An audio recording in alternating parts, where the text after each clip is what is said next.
மாணவர்கள் எவரும் போதைக்கு அடிமையாகாதீர்கள்.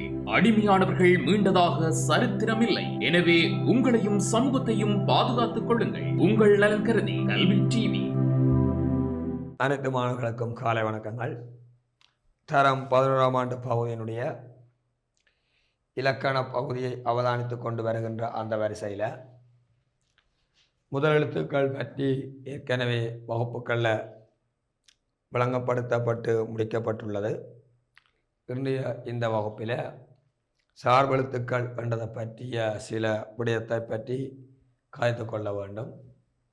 சார்பெழுத்துக்கள் என்னென்றால் முதலெழுத்துக்களை சார்ந்து நின்று நீண்டொலிக்கின்ற அல்லது குறுகி ஒலிக்கின்ற எழுத்துக்களை நாங்கள் சார்பெழுத்துக்கள் என்று சொல்லலாம். நீண்டொலிக்கின்ற அல்லது குறுகி ஒலிக்கின்ற அந்த எழுத்துக்களை நாங்கள் சார்பெழுத்துக்கள் என்று சொல்லலாம். முதலெழுத்துக்களை சார்ந்து நின்று நீண்டொலிக்கின்ற அல்லது குறுகி ஒலிக்கின்ற அந்த எழுத்துக்களை சார்பெழுத்துக்கள் என்று வகைப்பாட்டில் நாங்கள் உள்ளடக்க முடியும். அந்த வகையில் தமிழில் 10 விதமான சார்பெழுத்து வகைகள் இருப்பதாக இலக்கண நூலாகிய நன்னூல் குறிப்பிடுகின்றது. உயிர்மை எழுத்து, உயிர் அளபடை, ஒற்றளபடை, குற்றியலுகரம், குற்றியலிகரம், ஐகார குறுக்கம், ஔகார குறுக்கம், மகர குறுக்கம், ஆயுத குறுக்கம், முற்றாயுதம் என்று அந்த சார்பெழுத்து வகைப்பாடுகளை தமிழில் இருக்கின்ற சிறந்த நூல்களில் ஒன்றாகிய நன்னூல் என்று சொல்லப்படுகின்ற அந்த இலக்கண நூல் 10 விதமான சார்பெழுத்து வகைப்பாடுகள் இருப்பதாக சுட்டி காட்டுகின்றது. அந்த வகையில் நாங்கள் சார்பெழுத்துக்கள் என்றால் முதலெழுத்துக்களை சார்ந்து நின்று நீண்டொலிக்கின்ற அல்லது குறுகி ஒலிக்கின்ற அந்த எழுத்துக்களை சார்பெழுத்துக்கள் என்று நாங்கள் குறிப்பிட முடியும். அந்த வகையில் நன்னூல் 10 விதமான சார்பெழுத்துக்களை பற்றி ஆணித்தரமான முறையில் குறிப்பிடுகிறது. அதில் நாங்கள் பார்த்து கொள்ள வேண்டிய எழுத்து இன்றைய வகுப்பில் உயிர் மெய் எழுத்துக்கள் என்று சொல்லப்படுகின்ற பிரதானமான ஒரு சார்பெழுத்து வகைப்பாடு. அவைகள் உயிர்மை எழுத்துக்கள் என்றது நாங்கள் சின்ன வகுப்பில் இருந்து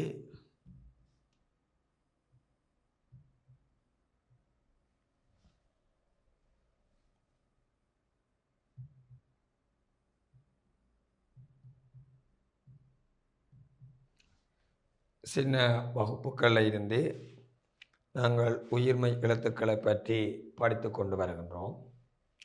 அந்த உயிர்மை எழுத்துக்கள் என்பது ஒரு சார்பெழுத்து வகைப்பாட்டுக்குள்ள வருகுதென்ற ஒரு விடயம் எங்களுக்கு தெரிந்திருக்க வேண்டும். உயிர்மை எழுத்துக்கள் என்னென்னா தமிழில் உள்ள மெய் எழுத்துக்களோட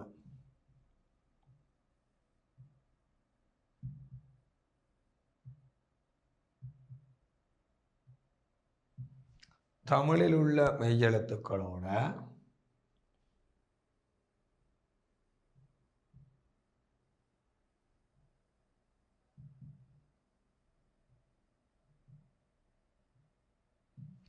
உயிரெழுத்துக்களை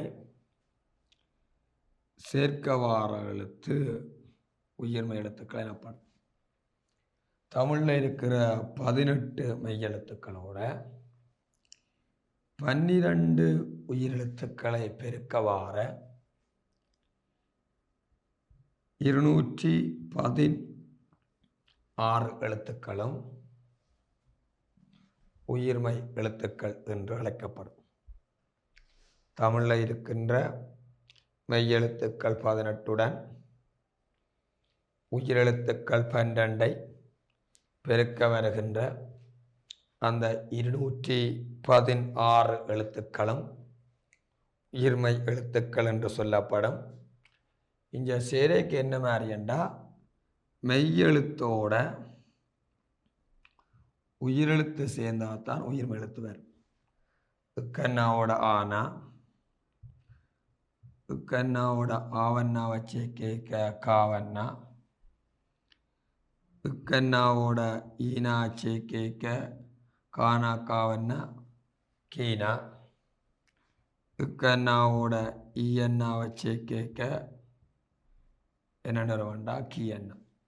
கானா காவன்னா கீனா கீயண்ணா கூனா கூவண்ணா கேனா கேயண்ணா கையண்ணா கோனா கோவண்ணா அண்டு இந்த எழுத்துக்கள் வரும். தமிழில் இருக்கின்ற மெய்யெழுத்துக்கள் 18ஓட உயிரெழுத்துக்கள் 12 இருக்கின்றது. அதை சேர்க்க வார பெருக்கிறது சேர்க்கிறது 30 அது முதல் எழுத்து. 12ம் 18ஐயும் கூட்ட வார 30 சொல்றது முதல் எழுத்து. இது பெருக்க வாரதை சொல்றது 216 எழுத்து. சொல்கிற அர்த்தத்தை விளங்கணும். பெருக்க வார எழுத்தை சொல்றது 216 எழுத்தும் என்னவா இருக்கும் வேண்டா உயிர்மை எழுத்தாக இருந்திருக்கும். எழுதுங்கோ. தமிழில் உள்ள மெய்யெழுத்துக்கள் 18உடன் தமிழில் உள்ள மெய்யெழுத்துக்கள் 18உடன் தமிழில் உள்ள மெய்யெழுத்துக்கள் 18உடன்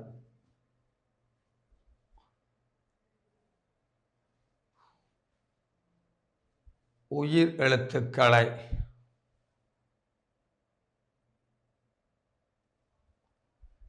சேர்க்க வருகின்ற எழுத்து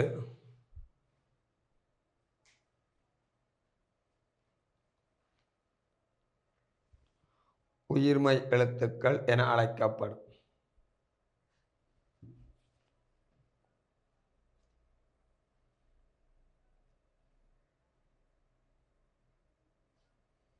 அந்த வகையில்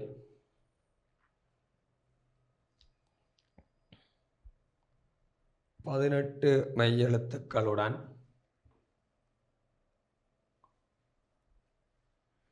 12 உயிரெழுத்துக்களை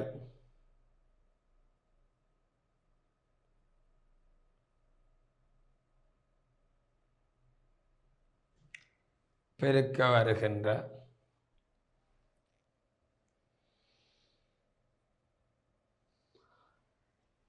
216 எழுத்துக்கள்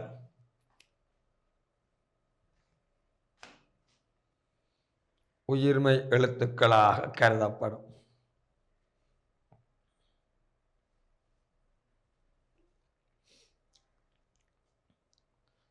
அதை போடுங்க. உயிர்மை எழுத்துக்கள் சமன் மெய்யெழுத்துக்கள் தர உயிரெழுத்துக்கள் மெய்யெழுத்துக்கள் தர உயிரெழுத்துக்கள் சமன் உயிர்மை எழுத்துக்கள்.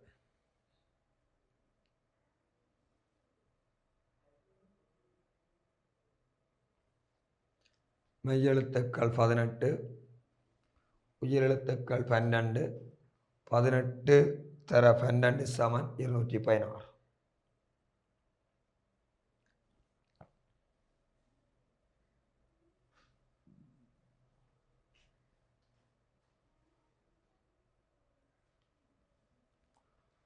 உதாரணம் இக்கண்ணா சக ஆனா சமன் கானா. இக்கண்ணாவோட ஆவண்ணா செய்கிற போது காவண்ணா. இக்கண்ணாவோட ஈனா செய்கிற போது கீனா.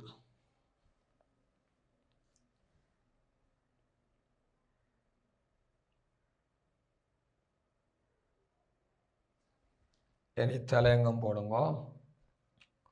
உயிர்மை எழுத்துக்களின் வகைகள்.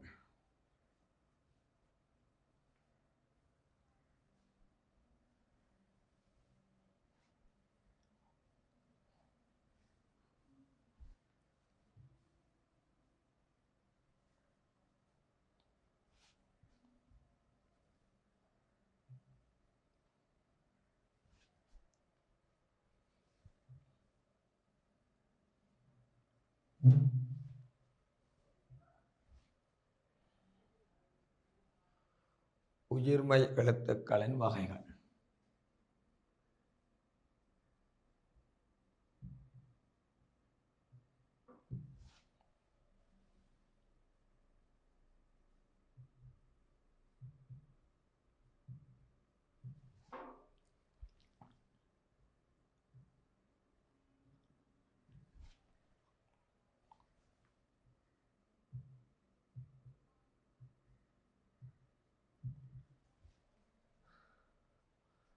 உயிர்மெய் எழுத்துக்களை இரண்டு பிரதான வகைப்படுத்தலாம். ஒன்று உயிர்மெய் குறில் எழுத்துக்கள் என்று சொல்லலாம்.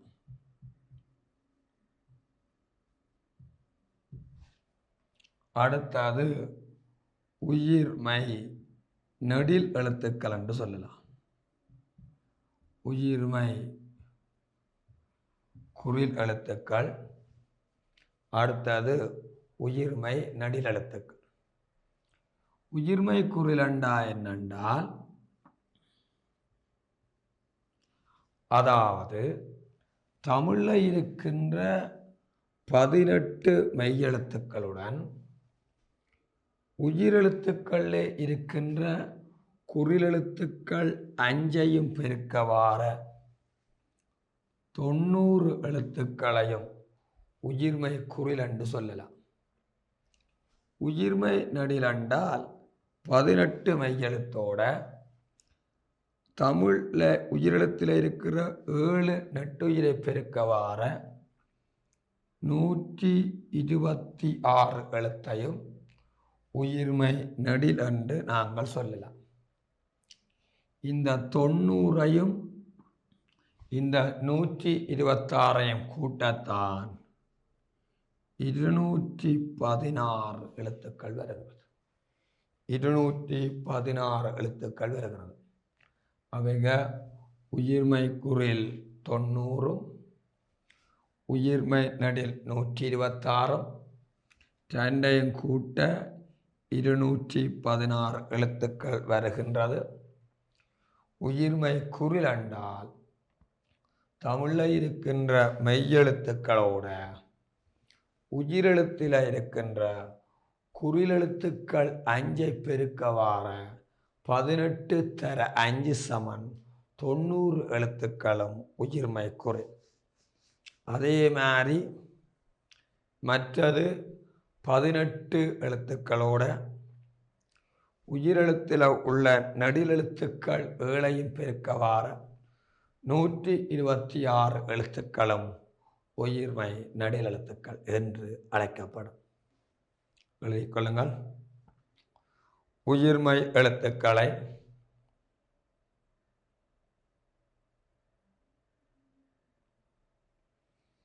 இரண்டு பிரதான வகைப்படுத்த முடியும். ஒன்று உயிர்மெய் குறில் எழுத்துக்கள், அடுத்தது உயிர்மெய் நெடில் எழுத்துக்கள்.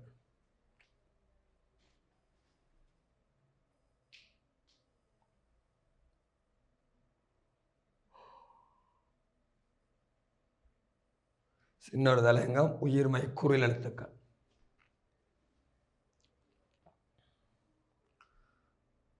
உயிர்மெய் குறில் எழுத்துக்கள் தமிழில் உள்ள மெய்யெழுத்துக்களுடன்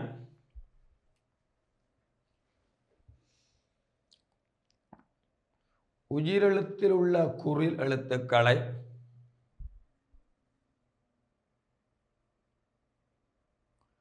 சேர்க்க வரும் எழுத்து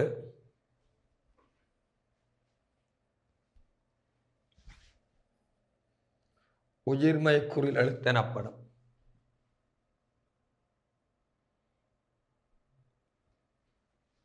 அந்த வகையில்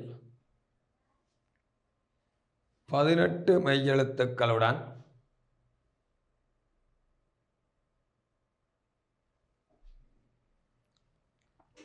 குறிலெழுத்துக்கள் 5ஐ பெருக்க வருகின்ற 18 மெய்யெழுத்துக்களுடன் குறிலெழுத்துக்கள் 5ஐ பெருக்க வருகின்ற 90 எழுத்துக்களும்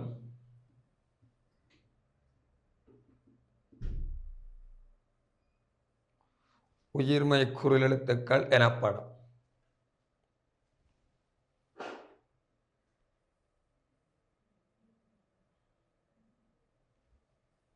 இந்த உயிர்மெய் குறில் எழுத்தை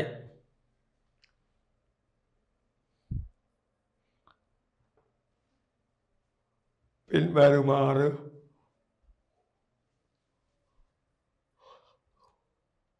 அட்டவணையின் ஊடாக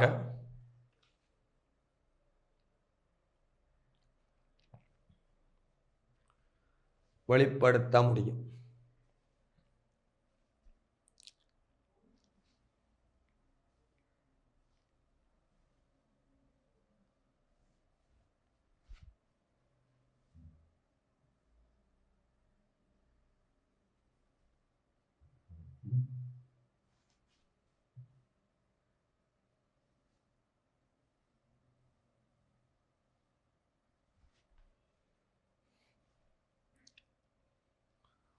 உயிர்மை குறில் எழுத்துக்கள் சமன்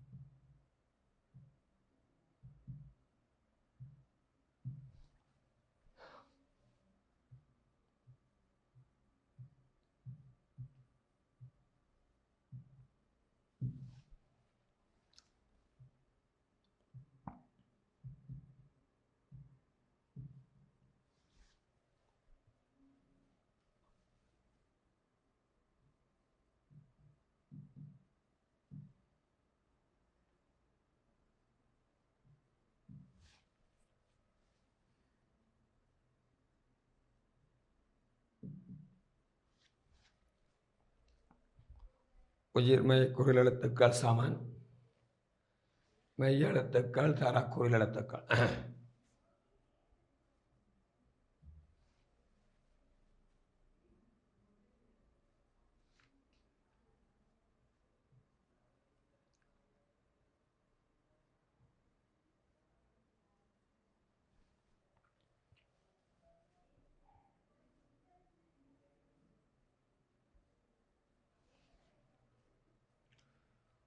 உயிர்மை குறில் எழுத்துக்கள் சமன் மெய்யெழுத்துக்கள் தர உயிர் குறில் எழுத்துக்கள். மெய்யெழுத்துக்கள் 18, உயிர் குறில் எழுத்துக்கள் 5. பெருக்கினாவார 90 எழுத்தையும் உயிர்மை குறில். உதாரணம்: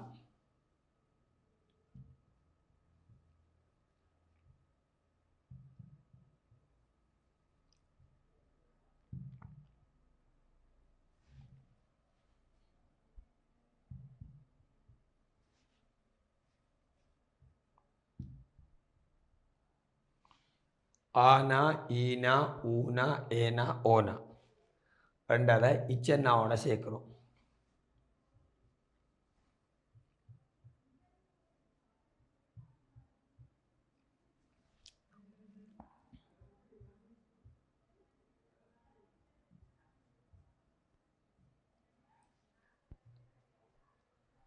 சானாவில சனம், சீனாவில சின்னம், சூனாவில சுளகு, சேனாவில செம்பு, சோனாவில சொண்டு. இது உயிர்மை குறில். தமிழில் உள்ள மெய்யெழுத்துக்களோட உயிரெழுத்தில் உள்ள குறில் எழுத்துக்களை பெருக்கவார எழுத்து உயிர்மை குறில். அந்த வகையில் 18 எழுத்துக்களோட 5 எழுத்துக்களை பெருக்க வார 18 தர 5 சமன் 90. அந்த 90 எழுத்துக்களும் உயிர்மை குறிலாக இருக்கும். இச்சன்னா என்று சொல்லப்படுகின்ற அந்த மெய்யெழுத்தோட ஆனா, ஈனா, ஊனா, ஏனா, ஓனா என்று சொல்லப்படுகிற 5 எழுத்துக்களையும் சேர்த்தால் இவ்வளவு என்ன செய்ய வேண்டாம் வரும். இதை நாங்கள் என்ன செய்ய வேண்டாம் அவதானித்து கொள்ள வேண்டும். 18 தர 5 சமன் 90 எழுத்துக்களும் என்னவா இருக்கும் என்றால் உயிர்மை குறில் எழுத்துக்களாக காணப்படும். அவைகள் இதன் விளக்கம் என்னென்னா, மெய்யெழுத்துக்களோட உயிரெழுத்தில் உள்ள குறில் எழுத்துக்களை சேர்க்க வாரது உயிர்மை குறில் எழுத்து என்று அழைக்கப்படும். இனி தலைங்கம் போடுங்கோ. உயிர்மை நெடில் எழுத்துக்கள்.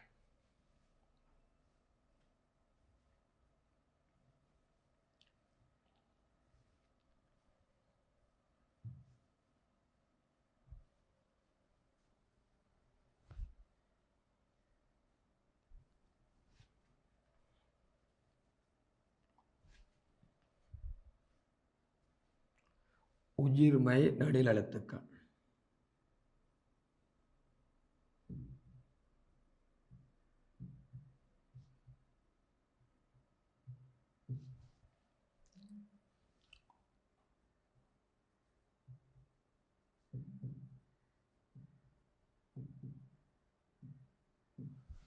உயிர்மை நடிலெழுத்துண்டா என்னண்டா மெய்யெழுத்துக்களோட உயிரெழுத்தில் உள்ள குறில் எழுத்துக்களை சேர்க்க வார எழுத்து என்னவா இருக்கும்டா உயிர்மை நடிலெழுத்து.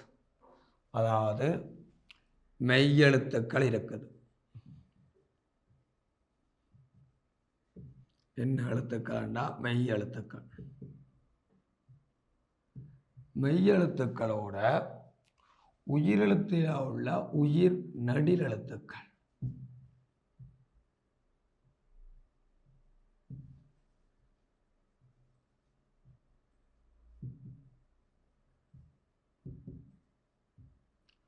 நடில் எழுத்துக்கள் அதாவது மெய்யெழுத்துக்கள் 18 அதோட நடிலெழுத்துக்களை பெருக்கினால் 126 எழுத்து வரும். அதை சொல்றது உயிர்மை நடிலெழுத்துக்கள். எழுதுங்கோ. தமிழில் உள்ள மெய்யெழுத்துக்களுடன்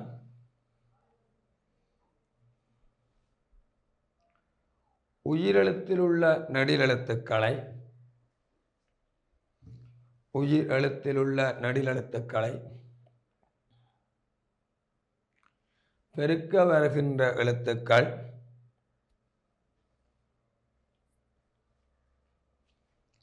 உயிர்மை நடிலெழுத்துக்கள் என அழைக்கப்படும்.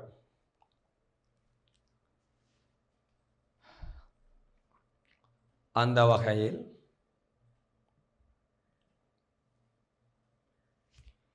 மெய்யெழுத்துக்கள் 18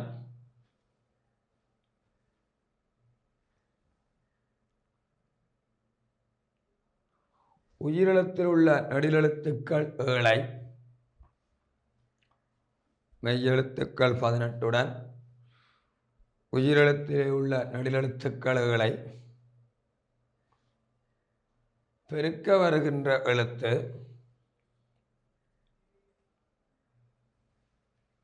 உயிர்மை நடிலெழுத்துக்கள் என அழைக்கப்படும்.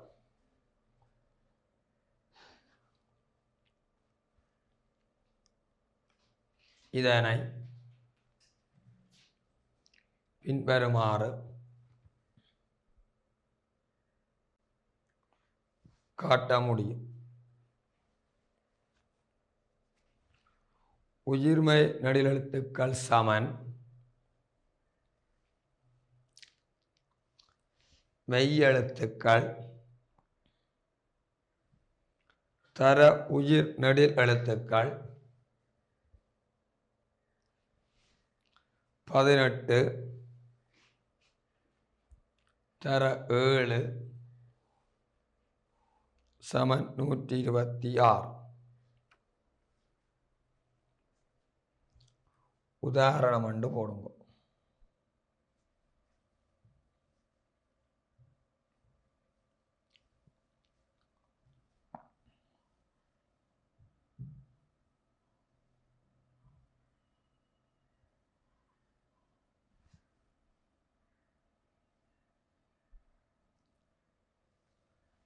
இச்சன்னாவோட ஆவன்னாவை ஈயன்னாவை ஊவன்னாவை ஏயன்னாவை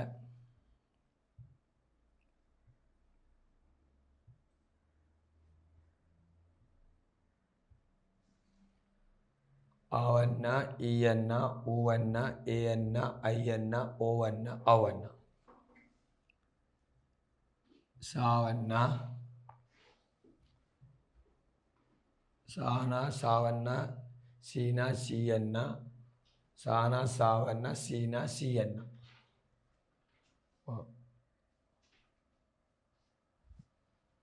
சானா சாவன்னா சீனா சீயன்னா.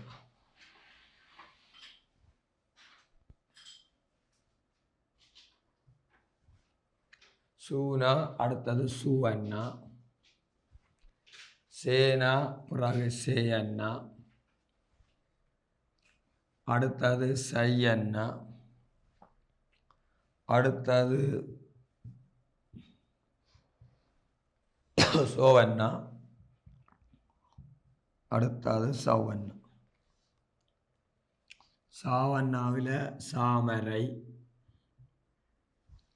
சியண்ணாவில் சீயம், சுவண்ணாவில் சூடம், சேனாவில் சேய்மை, சையண்ணாவில் சைவம் என்று சொல்லலாம், சோவண்ணாவில் சோறு என்று சொல்லலாம், சௌவண்ணாவில் சௌபாக்கியம் சௌபாக்கியம் என்று சொன்னால் அதில் வருகிறோம்.